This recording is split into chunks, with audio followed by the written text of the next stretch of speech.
कोई भगवा आतंकवादी नहीं है। पकड़े गए जितने भी आतंकवादी है एक ही कौम के हैं, एक ही जाति के हैं, और वो लोग है ब्राह्मण। शंकराचार्य पांडे ब्राह्मण, प्रज्ञा ठाकुर ब्राह्मण, असित चटर्जी उर्फ सीमानंद जिसने खुद पुलिस को लिख के दिया कि मोहन भागवत के कहने पर एक ही जगह मैंने बम ब्लास्ट किए, इसने कन्फेशन दिया, ये भी ब्राह्मण। लेफ्टिनेंट कर्नल प्रसाद पुरोहित ब्राह्मण, सुनील जोशी ब्राह्मण, रमेश उपाध्याय ब्राह्मण। किसका किसका नाम ले, 50 ब्राह्मण। हिंदू बनाने का तरीका क्या है? फसाद करने का। और जब फसाद होता है तब मजलूम लोग हिंदू बने जाते हैं।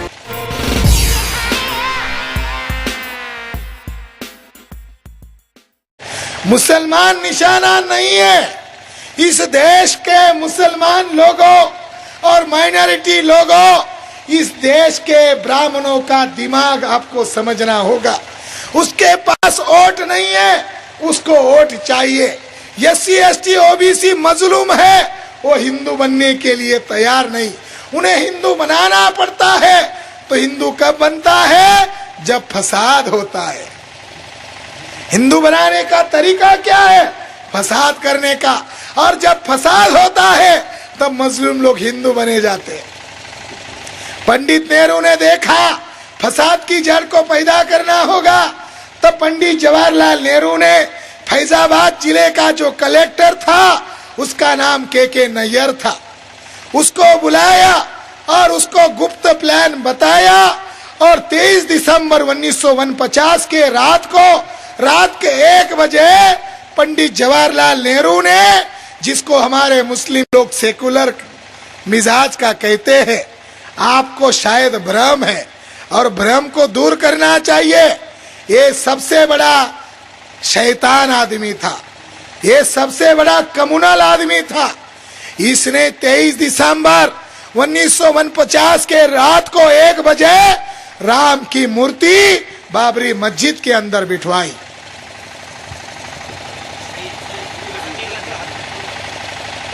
राम की मूर्ति बिठाई 23 दिसंबर 1949 को।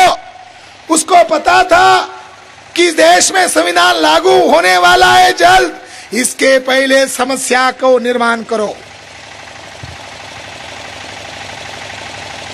जब वो मरने के कगार पर था तो एक पत्रकार उसके घर पर गया था उसको मिलने।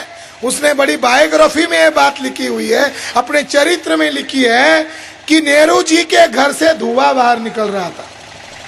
मुझे लगा आग लग गई।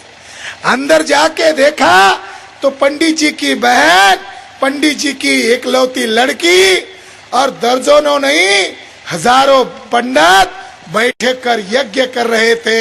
और नेहरू मरने वाला था, तो नेहरू को मरने का डर था। तो ब्राह्मणों ने कहा 4,25,000 मृत्युंजय यज्ञ का जप करेगा तब नेहरू की उम्र बढ़ेगी। नेहरू जप करने के लिए बैठा था। ये सेकुलर नहीं था, ये कम्युनल था। पंडित नेहरू ने 3% ब्राह्मणों को 60% टिकटें दी और 47% ब्राह्मणों को चुनवा कर लाया। और 3% ब्राह्मणों ने पार्लियामेंट पर कब्जा किया, मीडिया पर कब्जा किया, न्यायपालिका पर कब्जा किया। आज की तारीख में 28 जजेस है सुप्रीम कोर्ट के, 28 के 28 एक भी मराठा नहीं, एक भी माली नहीं, एक भी ओबीसी नहीं, एक भी नाई नहीं, एक भी शेड्यूल कास्ट नहीं।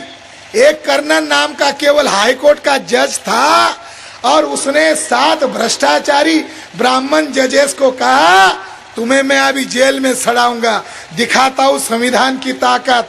जब उनके खिलाफ, ब्राह्मण जजेस के खिलाफ एक बैकवर्ड कर्नल ने जब फैसला सुनाया तो ब्राह्मण लोगों ने योजना बनाकर उसको सलाखों के अंदर डाल दिया। 28 के 28 जजेस ब्राह्मण हैं, तो कैसा फैसला देंगे संविधान के समर्थन में? इस देश में जो ब्राह्मण राज स्थापित किया, ये 2014 के बाद नहीं आया। ये पंडित नेहरू के इस देश का हुक्मरान बनते ही इस देश में ब्राह्मण राज शुरू हो गया। आज कांग्रेस का झूठा काम, झूठन वाला काम, बचा कुचा काम बीजेपी कर रहा है, आरएसएस कर रहा है। और उनका मकसद है इस देश में एससी एसटी ओबीसी को भिड़वाने के लिए 70 साल में 64,000 फसाद किए। अब वो फसाद पर मामला नहीं अटका, अब मामला आगे गया। अब मामला कहां पर गया? बम विस्फोट करने का। इस देश में बम ब्लास्ट किसने किए? मैं ऐलान इस माइक पर कह रहा हूं। और कई सरकारी अधिकारी आते हैं, आईबी के लोग आते हैं, मेरे बयान को दर्ज करते हैं।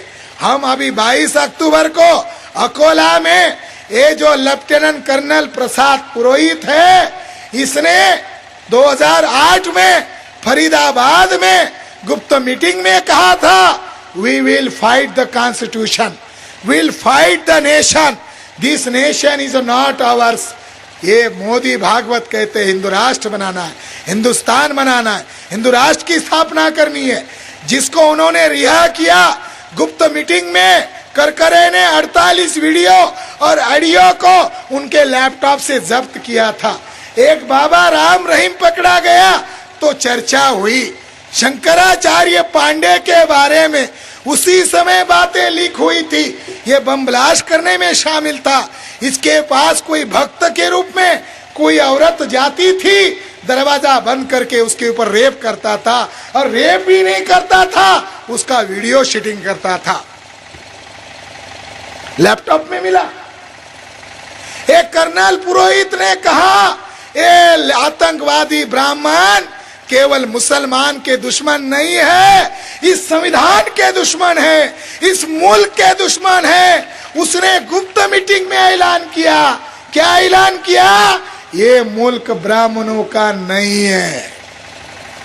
उसने कहा ये मुल्क यहूदी ब्राह्मणों का नहीं है, इसलिए बम ब्लास्ट करना होगा। और बम ब्लास्ट करके इस देश के, भारत के लाखों लोगों को परेशान करना होगा, और परेशान करके कब्जा करना होगा। इसको फ्री किया, और वो लोग देशभक्त उसको कह रहे, उसको नंगा करने का काम अभी हम कर रहे हैं। जुडिशरी के अंदर बैठे हुए ब्राह्मणों को उस समय 2011 में मिलिट्री इंटेलिजेंस ब्यूरो ने रिपोर्ट देकर कहा कि ये आतंकवादी है, एक ही जगह बम ब्लास्ट किए। इसके बावजूद भी जुडिशरी ने आतंकवादी को रिहा किया। जो देशद्रोही है, संविधान द्रोही है, इसको रिहा किया गया। इस मुल्क में बम ब्लास्ट मराठा लोगों ने नहीं किए, इस मुल्क में बम ब्लास्ट माली लोगों ने नहीं किए, इस मुल्क में बम ब्लास्ट ओबीसी लोगों ने नहीं किए। मगर ओबीसी लोग, शेड्यूल कास्ट के लोग, आदिवासी लोग भगवा रंग के प्रति प्यार रखते हैं। मुसलमान लोगों को पता नहीं है ये भगवा शब्द संस्कृत भाषा का नहीं है, ये शब्द पाली भाषा का है। इसका अर्थ होता है त्यागी लोग। भग यानी विकार, वान यानी नष्ट करना। जिसने अपने सारे विकारों पर विजय हासिल की उसको भगवान कहते हैं। भगवान का ताल्लुक उनसे नहीं है, भगवान का ताल्लुक इंसानों से है, जिसने सारे विकारों पर विजय हासिल की। इसलिए भगवा कलर के प्रति शिवाजी को भी प्यार था, बुद्धा को भी। इसके लिए उसने तो उनका पोशाक घोषित किया था। ब्राह्मण लोग जानते हैं, एक मिट्टी पर कुछ नहीं उनका, आए थे घोड़े पर, जाने वाले गधे पर, कुछ नहीं इस मुल्क के अंदर। उनका यहाँ पर मजहब भी नहीं है, सब बातें यहाँ से चुराई। भगवा शब्द उनका नहीं है, भगवा शब्द हमारा है। वो इस्तेमाल कर रहा है, इसलिए बुरा आपको महसूस होता होगा। जब आप कहते हो भगवा आतंकवादी, तो भगवा आतंकवाद के नाम पर ओबीसी को उसके समर्थन में आप खड़े करते हो। कोई भगवा आतंकवादी नहीं है। पकड़े गए जितने भी आतंकवादी है एक ही कौम के हैं, एक ही जाति के हैं, और वो लोग है ब्राह्मण। शंकराचार्य पांडे ब्राह्मण, प्रज्ञा ठाकुर ब्राह्मण, असीत चटर्जी उर्फ असीमानंद, जिसने खुद पुलिस को लिख के दिया कि मोहन भागवत के कहने पर एक ही जगह मैंने बम ब्लास्ट किए, इसने कन्फेशन दिया, ये भी ब्राह्मण। लेफ्टिनेंट कर्नल प्रसाद पुरोहित ब्राह्मण, सुनील जोशी ब्राह्मण, रमेश उपाध्याय ब्राह्मण, किसका किसका नाम ले, 50 ब्राह्मणों की लिस्ट मेरे पास है। तो हम लोग कह रहे हैं आतंकवाद का असली चेहरा ब्राह्मणवाद है, तो बेकसूर मुसलमान नौजवान लड़के सलाखों के अंदर क्यों है? मुसलमान लोगों को शायद इस बात की रत्ती भर खबर भी नहीं होगी। बम ब्लास्ट वो फोड़ रहे हैं, इल्जामात मुसलमानों के ऊपर डाल रहे हैं, और केवल चंद लड़के नहीं, 52,000 हाईली पढ़े लिखे लड़के और उलेमा और मौलाना लोगों को उठाकर सलाखों के अंदर डाला गया। कुछ लोगों को 10 साल बाद, 15 साल बाद ये कहकर रिहा किया गया कि इसके खिलाफ कोई सबूत नहीं मिला। हमारे कोल्हापुर में शेख नाम के एक हमारे सदर है बामसेप के, उनका लड़का बीएससी हुआ था, वो मोबाइल रिपेयर की दुकान चलाता था। एक दिन उसके दुकान पर एटीएस ने धार डाली, एकदम हमला बोल दिया और उसको टेररिस्ट घोषित कर दिया। अभी अभी की बात है, कुछ साल पहले बात है। अब उसको टेररिस्ट घोषित कर दिया, ये कहकर ये सिम बेचता था आतंकवादियों को और इलीगल मोबाइल बेचता था, और इसका कनेक्शन आतंकवादियों के साथ। जब इसके ऊपर चार्जशीट दाखिल हो गया, उसने अपने अब्बू को फोन किया और कहा, अब्बू आज मेरे ऊपर एक इल्जाम लगाया है, मैं आपको जानकारी देना चाहता हूँ। रोकर कहने लगा, मैं बेकसूर हूँ, मगर मुझे आतंकवादी घोषित कर दिया गया है। अब्बू समझदार थे, कहा, बेटा अल्लाह आपके साथ है, तूने कुछ नहीं किया, मुझे तुम्हारे बारे में पता है, मगर वहाँ सबूत चाहिए। ठंडे दिमाग से सबूत जरा ढूंढ, तो हम कोर्ट में सबूत पेश करेंगे। वो पढ़ा लिखा लड़का था, सारे सामान जब्त किए, मगर उसके दुकान में सीसीटीवी कैमरा लगाया हुआ था। उसके दुकान में सीसीटीवी कैमरा लगाया हुआ था।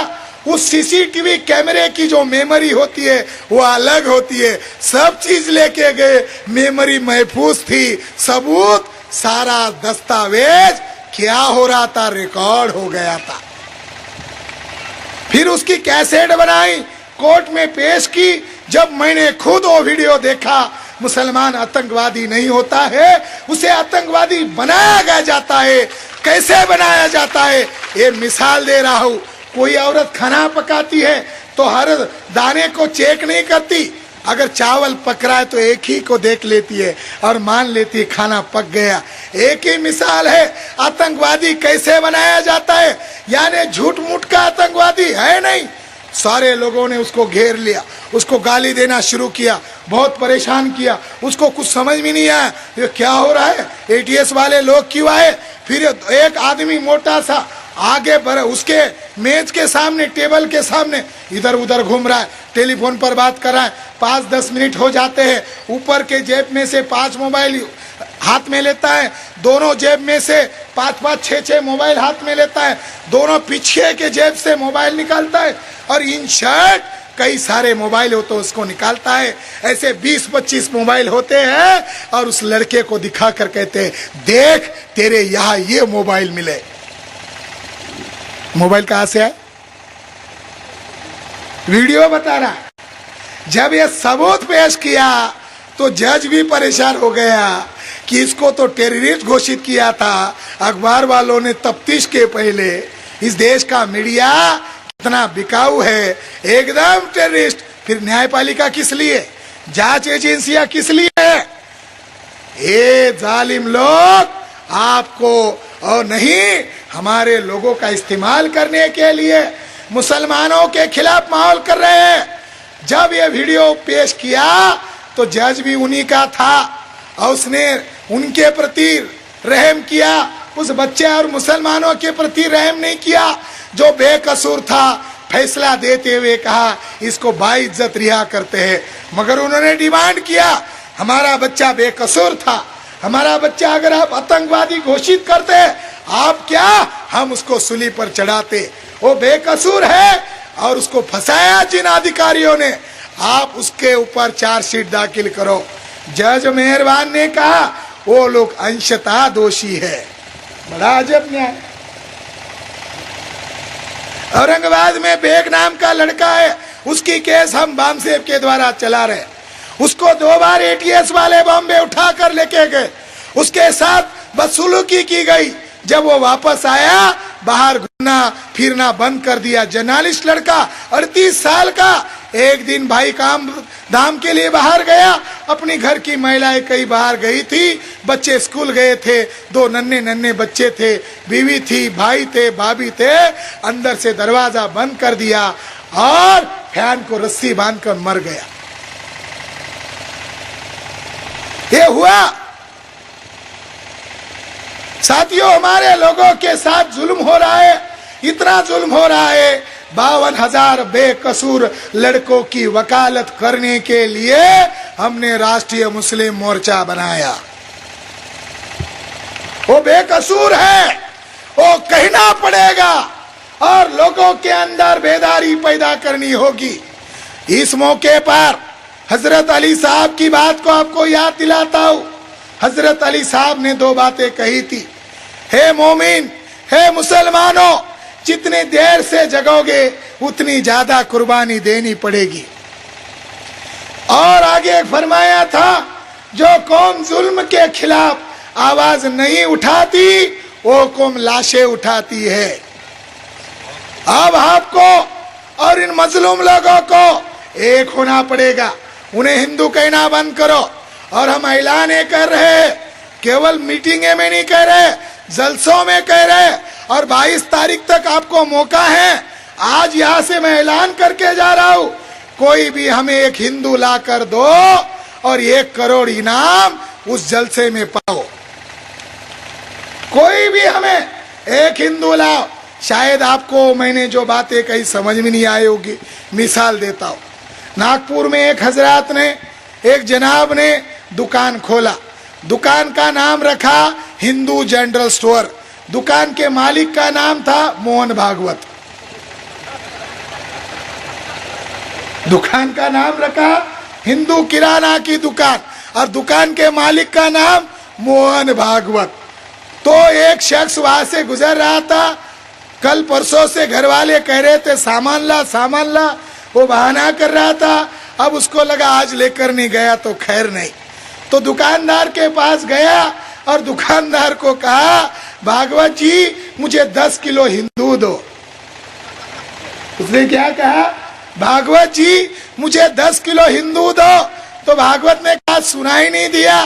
तो उसने जोर से कहा, अरे वही कह रहा हूं, हिंदू दो जो बाहर लिखा हुआ है। तो भागवत ने कहा तुम गलत जगह आए हो, यहां भी नहीं और कहीं भी ये मिलने वाली चीज नहीं है। उसने कहा क्या बात कर रहे हो, क्यों? उसने कहा चीनी मिलेगा,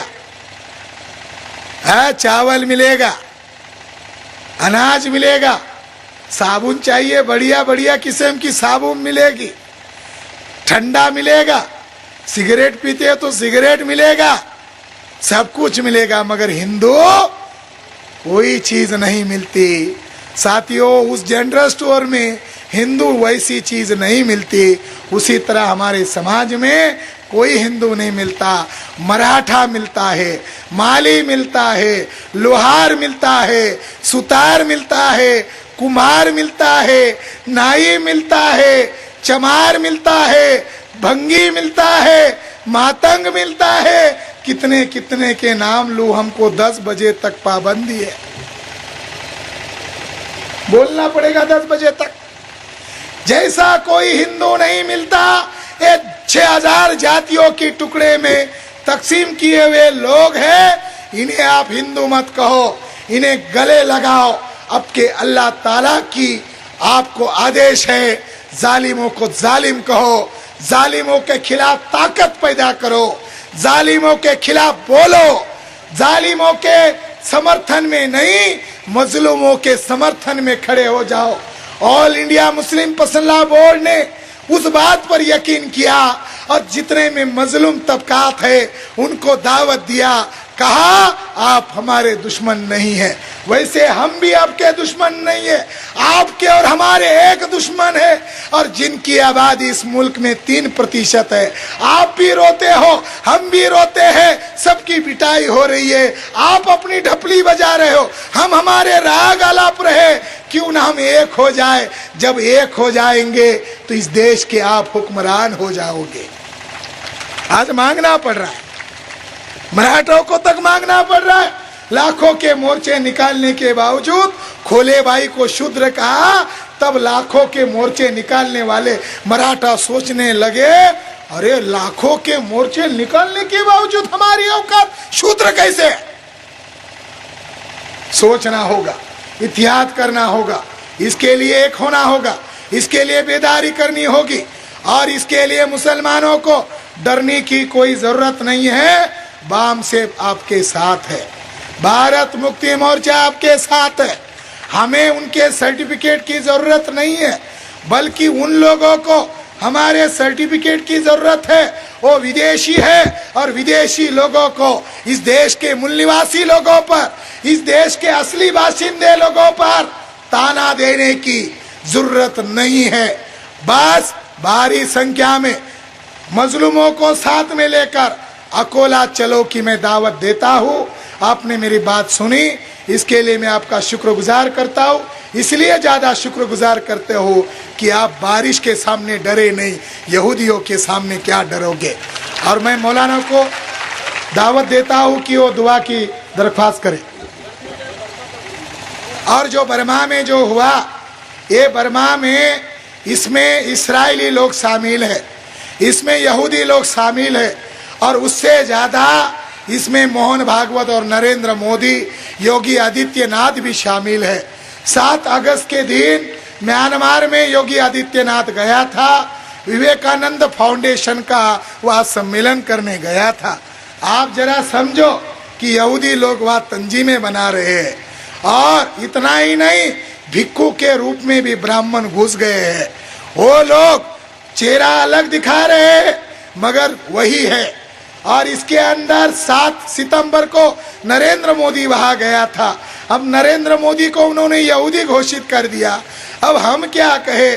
आप इस साजिश को समझो, इसके पीछे इंटरनेशनल साजिश है, और इस साजिश का पर्दाफाश मैं यहाँ से भी कर रहा हूँ। और हमारे बड़े बड़े हजरात, हम इस बात का धिक्कार करते हैं, हम इस बात की इजाजत नहीं देते।